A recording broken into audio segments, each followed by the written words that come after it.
ඒ කාලේ හිටියා සිද්ධාර්ථ බුදුරජාණන් වහන්සේගේ කාලේ මහා 이르දිමත් තාපසෙක් සේන තාපසතුමා.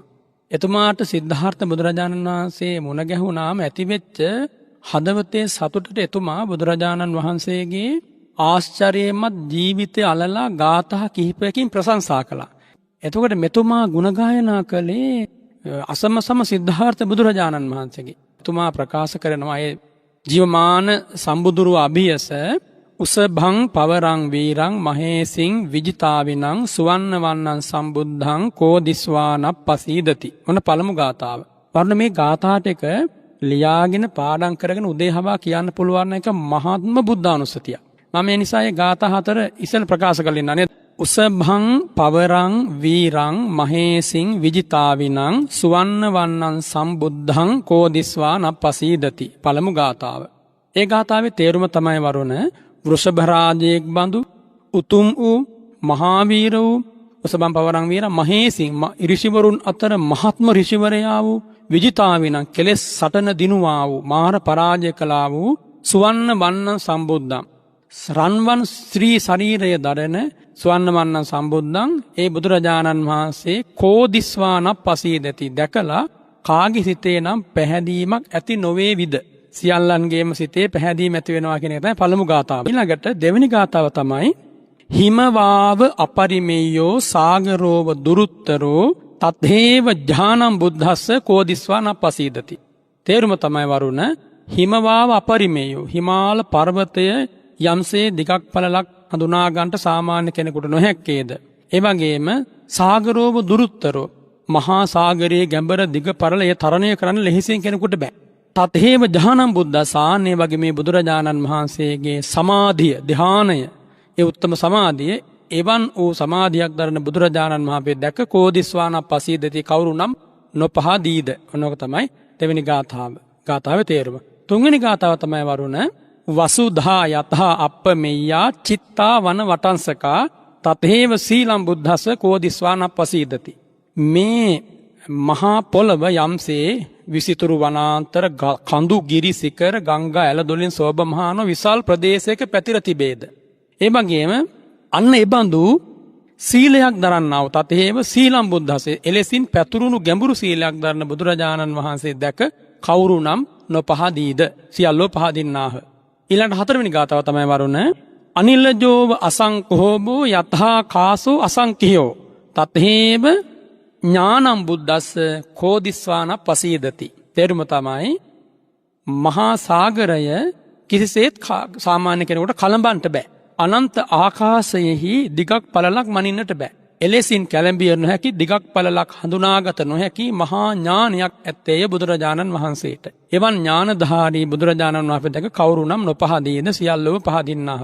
මෙන්න මේ ගාථා හතරෙන් බුදු ගුණ කිව්ව වරුණ එදා ඉඳන් දුගතියකට ගියේ නෑනේ. මහා කල්ප 92ක් කියන සුළුපටු කාලයක්ද. අප බුද්ධ ශාසනයේ බුදුරජාණන් වහන්සේ දුටුවනින් පැහැදිලා සසුන්ගත වෙලා සිව් පිළිසෙඹියාලාභී රහතන් වහන්සේ නමක් වුණා. ඒ නිසා මේ බුද්ධානුස්සතිය බල මහිමේ වරුණ කියන්න බැරි තරම්. ඒක හොඳට හිතට ගත්තාම අපි හැමෝටම මහා සැනසීමක් මේ වෙලාවේ. අනිත් එක ලෝකේ වෙන කිසි දෙයක සැනසෙල්ලක් නැහැ නේ. මොනවා ගැන හිතුවා? කිසි දෙයක් බාහිර ලෝකෙ කිසිවක් ගැන හිතුවත් ඇත්තටම හිතට සැනසෙල්ලක් නැහැ නේ. හරි අවිනිශ්චිතයිනේ. අද ජීවිතය ගැනත් හෙට ජීවිතය ගැනත් කොයි වෙලාවෙ මොනවා වෙයිද? ජීවිත යාත්‍රාව කොහොමද අරගෙන යන්නේ ඉස්සරහට සමස්තයට අවිනිශ්චිත බවක් දවසින් දවස ලෝක යාත්‍රාවේ නිර්මාණය වෙනවා. එවන් යුගයක බුදුරජාණන් වහන්සේ තමයි මේ අමා සැනසෙල්ල අපිට ලබා දෙන්නේ. මේ ගාථා හතර මම දැන් සජ්ජායනා කරලා පෙන්වන්නම්. අර්ථය කලින් කිව්වා. රුවන්වැලි මහා සෑය ළඟට ගිහිල්ලා අත් දෙක එකතු කරගෙන ජීවමාන බුදුරජාණන් වහන්සේ මේ මගේ කියන හැඟීම අරන් මේ ගාථා හතර කිව්වනම් මුළු බුද්ධානුස්සතියක් එතන වැඩෙනවා. ඕන කෙනෙකුට දැන් මේ බුද්ධානුස්සතිය මේ ගාථා හතර කටපාඩම් ගන්න තේරුම සහිතව කිව්වනම් බුදුරජාණන් වහන්සේගේ සීලය භාග්‍යතුන් වහන්සේගේ ඉස්ලාම රන්වන් රූපය ඊළඟට ධ්‍යානය සීලය ප්‍රඥාව සීල සමාධි ප්‍රඥා කියන බුදුරජාණන් වහන්සේගේ හදමඩලේ පිහිටපු අසමසම ගුණ තුනයි ඒ උත්තම රූපකය වරුණාවයි තමයි මේ ගාථා හතරේ තියෙන වරුණ. පළමු ගාථාවෙන් රූපකය වර්ණනා කරනවා, ඒ ගමන් විලාසය වර්ණනා කරනවා, ඒ මහා පුරුෂ ලක්ෂණ වලින් පිරිපුන් 80ක් අනුනිමිති වලින් පිරිපුන් දේහ විලාසය වර්ණනා කරනවා.